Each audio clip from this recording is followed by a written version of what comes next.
गांव का जीवन आसान नहीं होता है।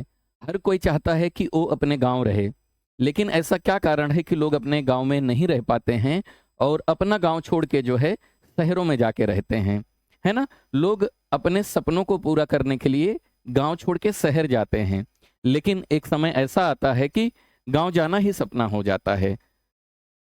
यूपीएससी फाउंडेशन बैच में आप सभी का स्वागत है। आज के इस वीडियो में हम लोग एनसीईआरटी पॉलिटी क्लास 6 का जो 8वां चैप्टर है, जिसका नाम है ग्रामीण क्षेत्र में आजीविका, इसके बारे में हम लोग गहराई से अध्ययन करेंगे और देखेंगे कि गांव का जीवन कैसा होता है। तो यहाँ पे एक गांव है जिसका नाम है कलपट्टू गांव, जो कि तमिलनाडु में है। इसके बारे में यहाँ पे जानकारी दी गई है, तो आइए समझते हैं। यह समुद्र तट के पास स्थित एक गाँव है। गांव छोटी पहाड़ियों से घिरा हुआ है। तो यहाँ पे बताया जा रहा है कि गांव कहाँ पे स्थित है। यहाँ के लोग केवल खेती ही नहीं बल्कि कई तरह के अन्य कामों से भी अपनी आजीविका चलाते हैं। तो इस गांव के बारे में बताया जा रहा है कि यहाँ के लोग खेती के अलावा बहुत से ऐसे काम करते हैं जिससे इनका जीवन यापन होता है। आजीविका चलाने का मतलब क्या है कि इंसान को पैसे चाहिए। पैसे कैसे मिलेंगे? जब अलग अलग जगहों पे जाके वो कुछ ना कुछ काम करेगा, है ना। जब काम करेगा तभी उससे पैसे मिलेंगे। तो इस चैप्टर में 3 ऐसी कहानियां दी गई हैं जिससे हम गांव का जीवन कैसा होता है, वहां पे आजीविका कैसे होती है, इसके बारे में हम लोग चर्चा करेंगे। तो यहाँ पे बताया जा रहा है गांव के मुख्य कार्य और व्यवसाय। तो गांव में कौन कौन से काम होते हैं, कौन कौन से बिजनेस किए जाते हैं, तो देखते हैं। सबसे पहला जो है गांव में वो होता है खेती, है ना। खेती कहाँ पे होता है?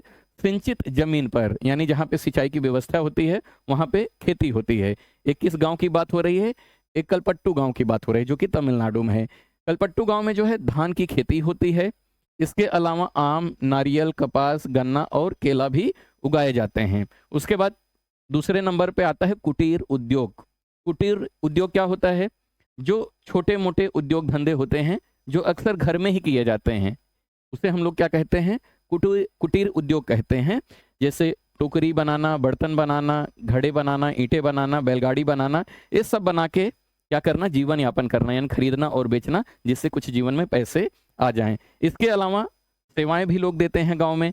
कोई नर्स है, कोई शिक्षक है, कोई धोबी है ना, कोई बुनकर है, कोई नाई है, कोई साइकिल ठीक करने के काम करता है, तो कोई लोहार है। तो कुछ लोग जो है शहर जाकर मकान बनाते हैं या लॉरी यानी ट्रक चलाते हैं। तो ये जो है सेवाएं देने वाली काम है जो लोग अक्सर गाँव में करते हैं।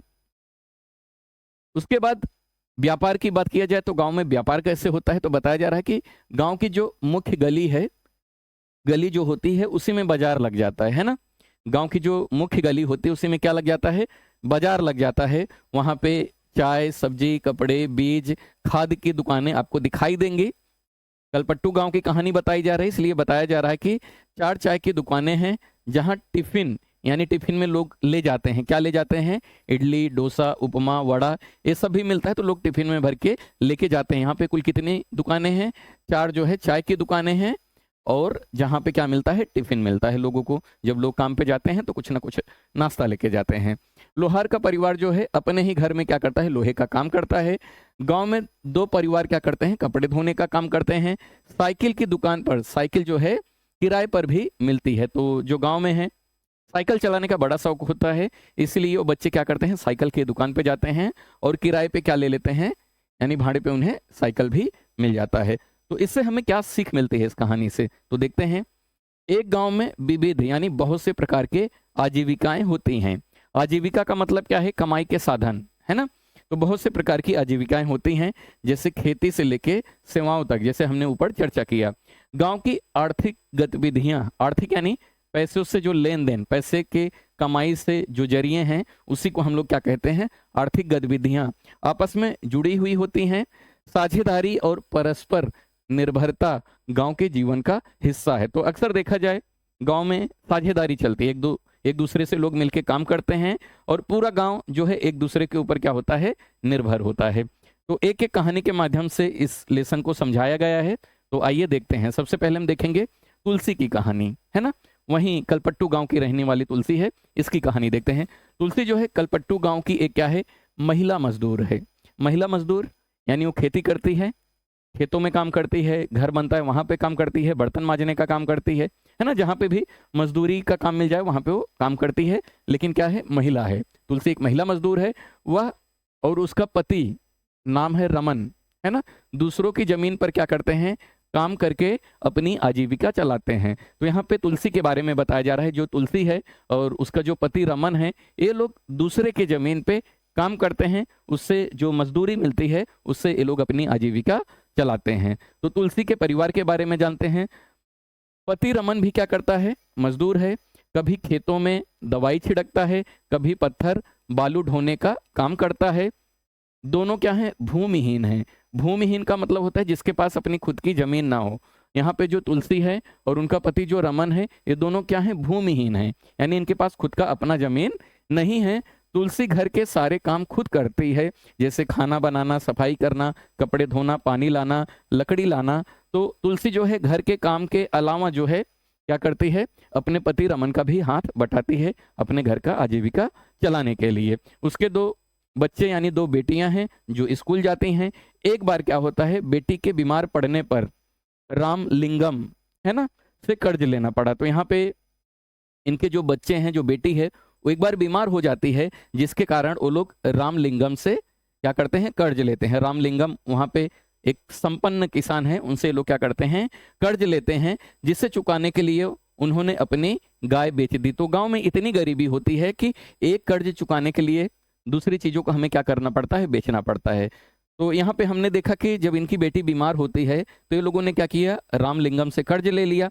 अब इस कर्ज को चुकाने के लिए उन्होंने क्या किया, अपने गाय को बेच दिया। तो आप देख सकते हो कि गांव का जीवन कितना कठिन होता है। तो इनकी आर्थिक स्थिति देखते हैं। जो थोड़ा पैसा खेत में काम से मिलता है वह गुजारे के लिए काफी नहीं होता है। तो तुलसी के परिवार के बारे में बताया जा रहा है कि ये लोग जो खेतों में काम करते हैं उससे जो भी पैसा मिल जाता है उस पैसे से इनका गुजारा नहीं हो पाता है। कभी कभी उन्हें दूसरे काम या दूसरे इलाके में जाकर मजदूरी करनी पड़ती है। अब आगे बताया जा रहा है, पूरे भारत में लगभग, इसको याद रखना है ना, इस लाइन को याद रखना है, पूरे भारत में लगभग 40% ग्रामीण ग्रामीण परिवार जो है खेतीहर मजदूर है। अभी भी पूरे भारत की बात हो रही है। गांव में जो रहने वाले परिवार हैं उसमें से 40% ऐसे लोग हैं जो क्या हैं, खेतीहर मजदूर हैं, यानी उनके पास खुद की अपनी जमीन नहीं है, इसलिए ये लोग क्या करते हैं, दूसरे के खेतों में मजदूरी करने का काम करते हैं। कई परिवारों को साल भर नियमित काम नहीं मिलता, इसलिए उन्हें मौसमी पलायन करना पड़ता है। तो कुछ किसान ऐसे हैं जिन्हें साल भर में कुछ ही सीजन में काम मिलता है, बाकी ये लोग खाली बैठे रहते हैं, इसलिए वो क्या करते हैं, कुछ समय के लिए शहरों में जाके दूसरा काम करने का प्रयास करते हैं। सॉरी। हाँ, अब इस कहानी से हम क्या सीख सकते हैं, तो देखते हैं। ग्रामीण भारत में कई परिवार क्या हैं, भूमिहीन मजदूर हैं। कितना है, 40% हमने देखा। उन्हें मौसमी और अस्थायी काम मिलता है। तो अभी जो गांव में रहते हैं उन्हें मौसमी काम मिलता है, यानी जब खेती का समय आएगा तभी वो लोग खेतों में काम कर पाएंगे।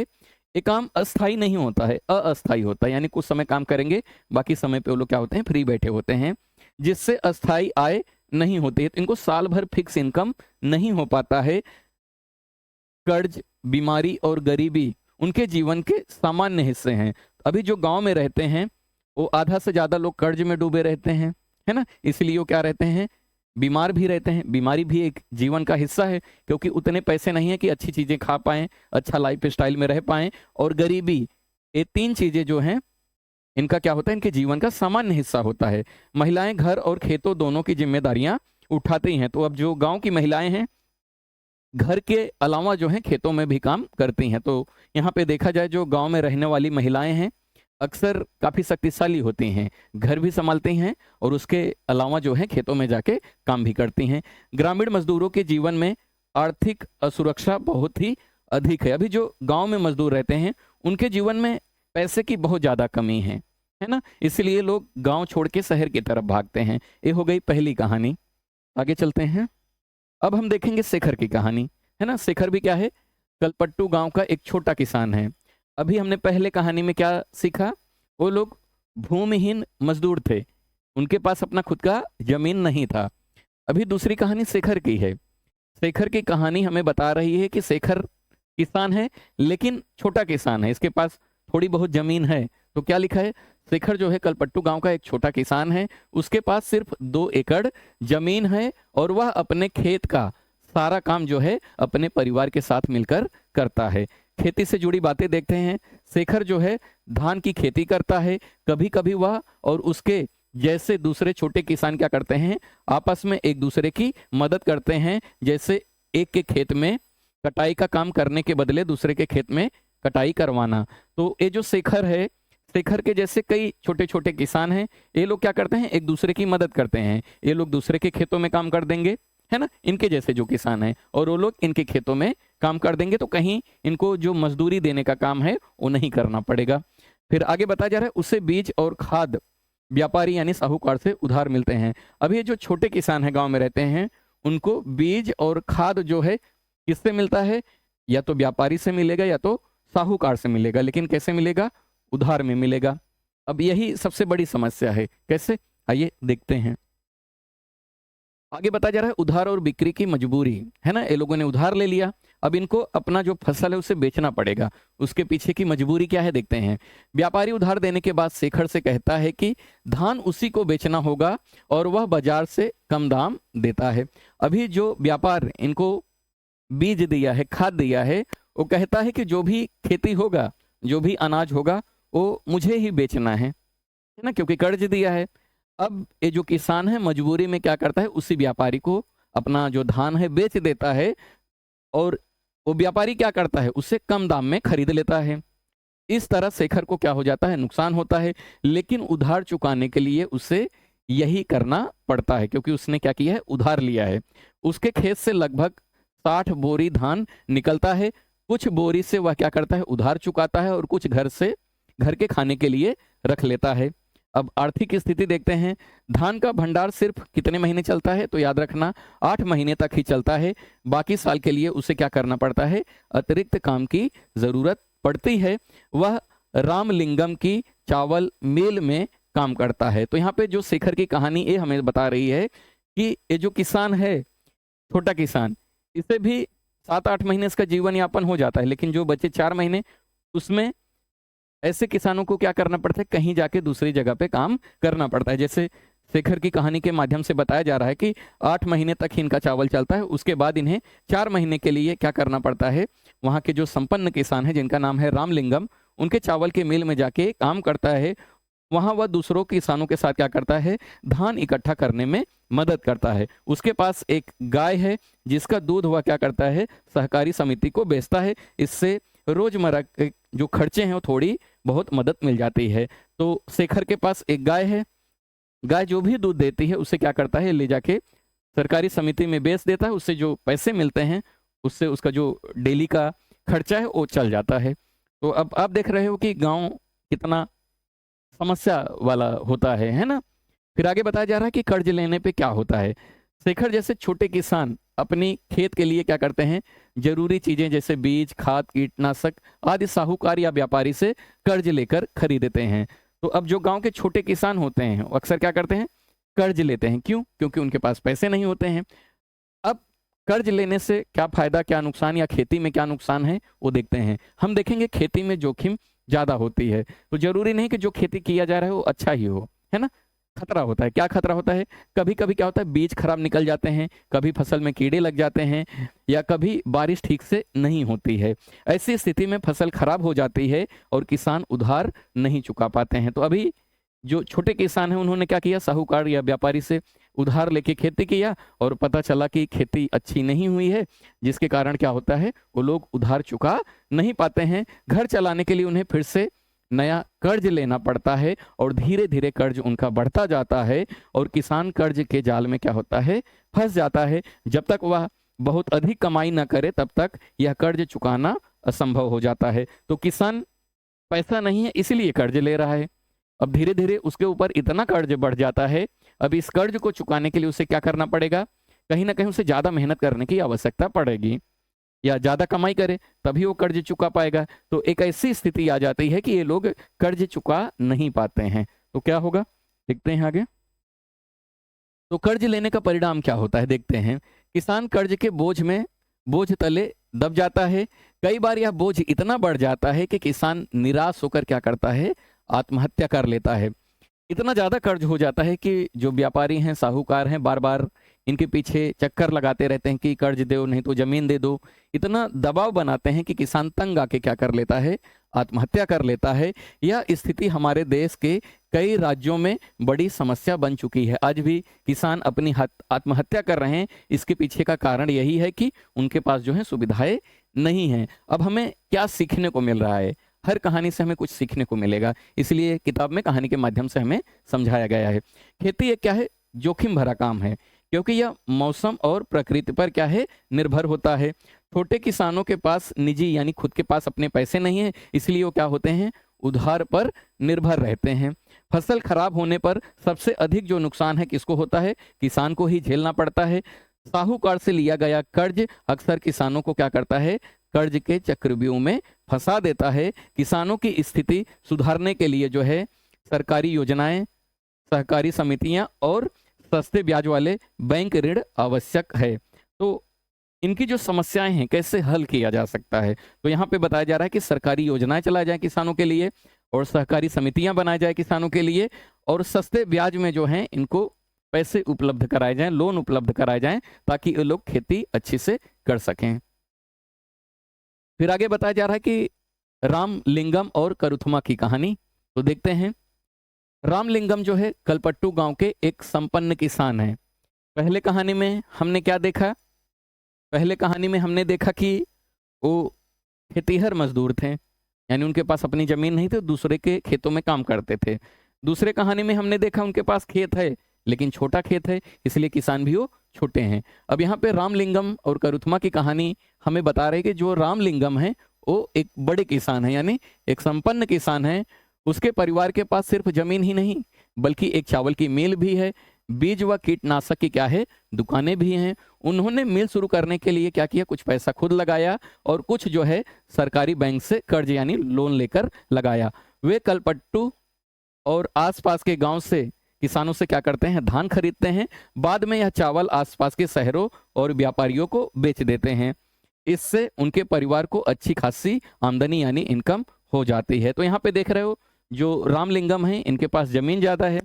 जमीन के साथ साथ इन्होंने क्या किया है, अलग अलग बिजनेस सेटअप किया है, जिससे एक गांव के क्या है, एक संपन्न किसान है। फिर आगे बताया जा रहा है कि करुथमा की क्या भूमिका है। रामलिंगम का हमने देखा, करुथमा तो देखते हैं। करुथमा रामलिंगम की जो है पत्नी है, खेती और मजदूरों के काम की देखरेख करती हैं।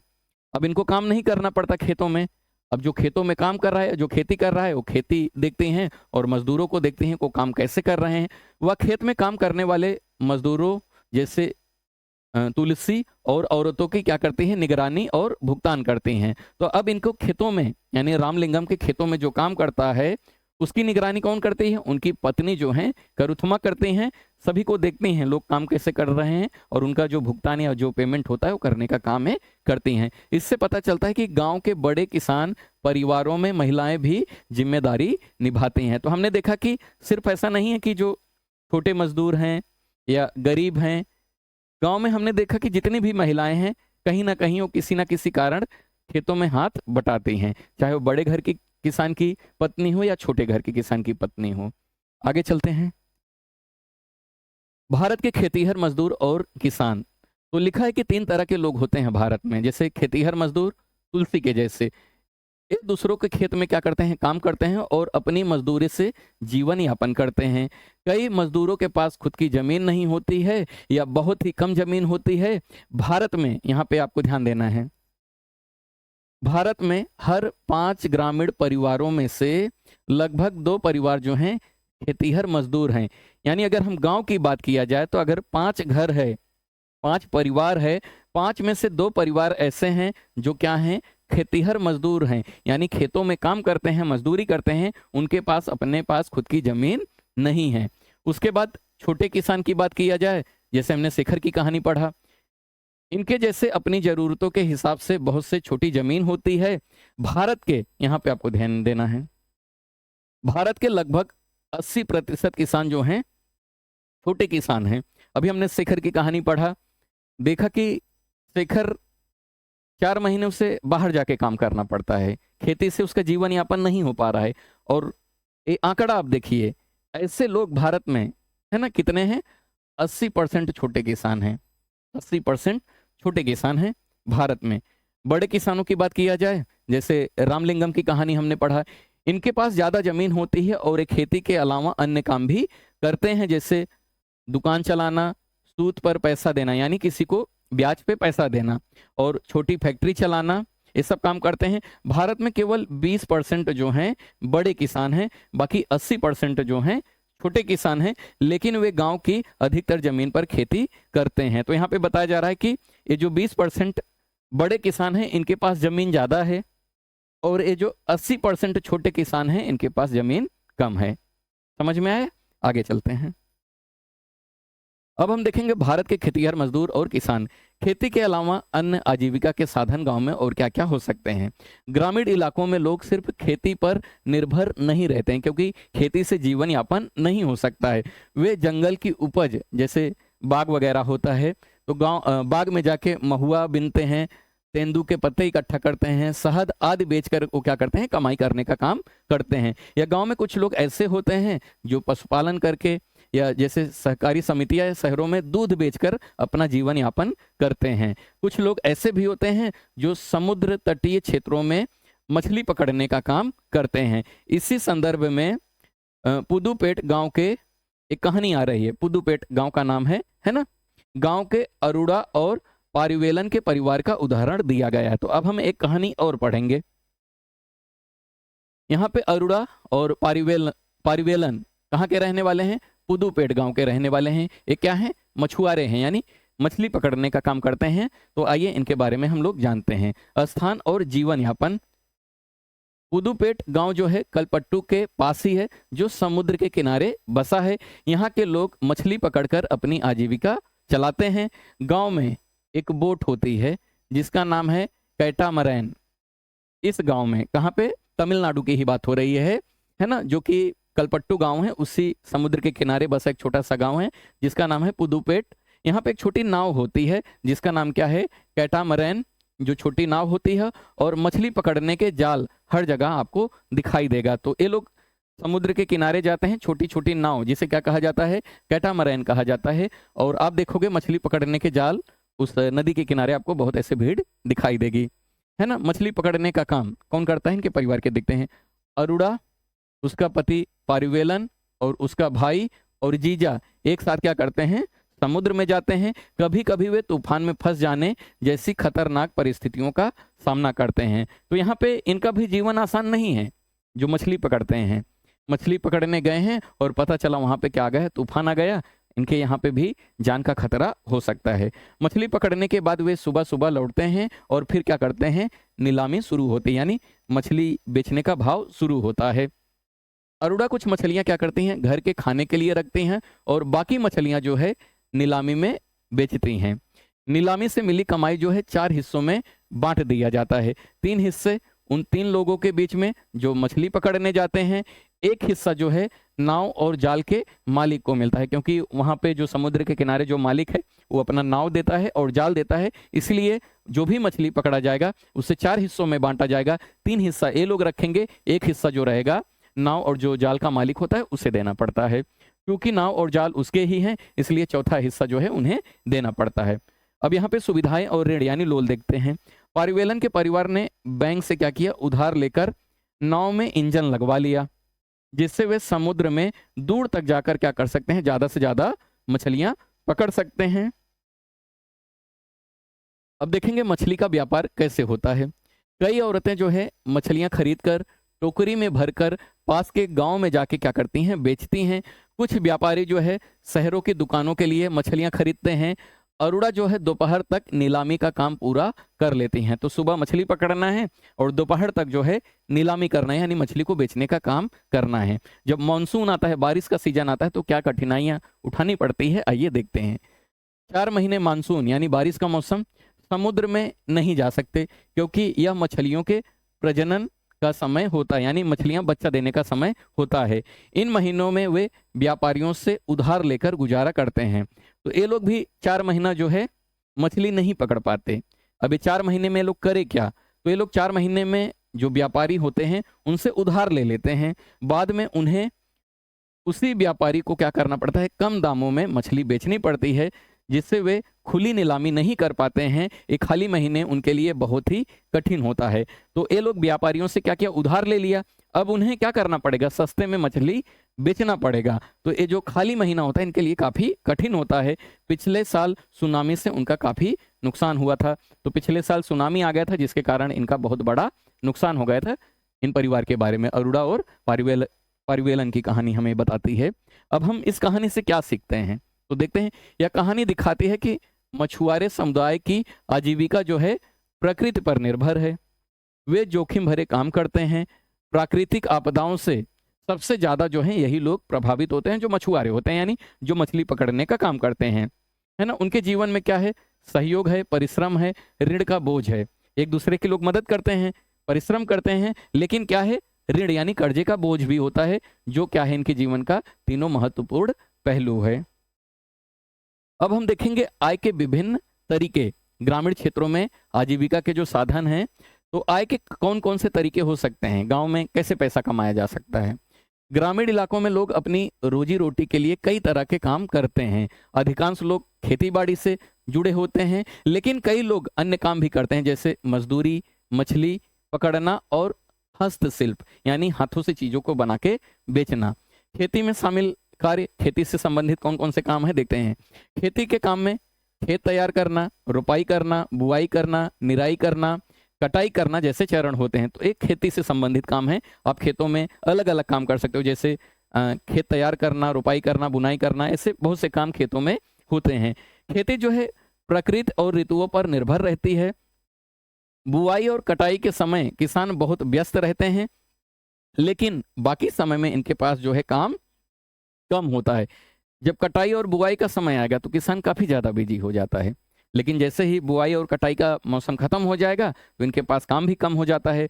फसलों में विविधता है ना, पूरे भारत में अलग अलग जगहों पे अलग अलग फसलें उगाई जाती हैं। देश के अलग अलग हिस्सों में किसान अलग अलग फसलें उगाते हैं, लेकिन उनकी जीवन स्थितियां और समस्याएं जो भी हैं लगभग सेम हैं। अगर हम पूरे भारत के किसानों की बात करें तो समस्याएं सबकी एक ही हैं। क्या है, गरीबी, कर्ज लेना, है ना, और आजीविका का साधन ना होना। अब हम देखेंगे आय में असमानता। लिखा है, लोगों की कमाई इस पर निर्भर करती है कि उनके पास कितनी और कैसी जमीन है। अच्छी जमीन रहेगी तभी उनका आय अच्छा होगा, इनकम अच्छा होगा। कुछ लोग खेतीहर मजदूर हैं जो दूसरे के जमीन पर काम करके जीवन यापन करते हैं। छोटे किसान अपने जरूरतों और थोड़े बहुत बाजार के लिए खेती करते हैं। कुछ बड़े किसान बड़े जमीनों, व्यापार और दूसरे धंधों से अच्छी आय कमाते हैं। तो हमने 3 कहानी से ये तीनों चीजें सीखी है। उधार और कर्ज की समस्या देखते हैं। बहुत से किसान अपनी जरूरतों के लिए या खाली समय में पैसा उधार ले लेते हैं।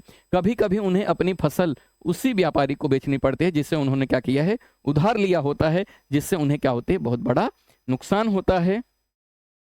और गांव में क्या है, रोजगार की कमी, लोगों को नौकरी नहीं, इसलिए लोग क्या करते हैं, बाहर जाते हैं। ग्रामीण क्षेत्रों में बहुत से परिवारों को साल भर काम नहीं मिलता। खेतीहर मजदूर, छोटे किसान, मछुआरे, हस्तशिल्पी, सभी को मौसमी बेरोजगारी झेलनी पड़ती है ना। मौसम रहेगा तो खेती करेंगे, मौसम खत्म हो जाएगा तो बेरोजगार हो जाएंगे। तो ये लोग मौसमी यानी कुछ समय के लिए लोग बेरोजगार हो जाते हैं। अब यहाँ से हम क्या सीख सकते हैं, ग्रामीण जीवन जो है खेती और प्रकृति से गहराई से जुड़ा हुआ होता है। यहाँ आजीविका के साधन तो बहुत हैं, लेकिन रोजगार की स्थिरता कम है, यानी साल भर यहाँ पे नौकरी नहीं मिल पाती है। गरीबी, कर्ज और असमानता अभी भी जो है गांव की बहुत बड़ी समस्याएं हैं। अगर आप कलेक्टर साहब बनोगे तो इन 3 बातों पे आपको ध्यान रखना है कि गांव को कैसे आगे बढ़ाया जाए। तो गांव को पहले गरीबी से निकालो, कर्ज से मुक्त करो, और ये जो असमानता है उसे दूर करने का प्रयास करो। ठीक है, तो वीडियो कैसा लगा कमेंट करके जरूर बताइएगा, और अगर अभी तक इस चैनल को आपने सब्सक्राइब नहीं किया तो कर लीजिए। वीडियो देखने के लिए धन्यवाद।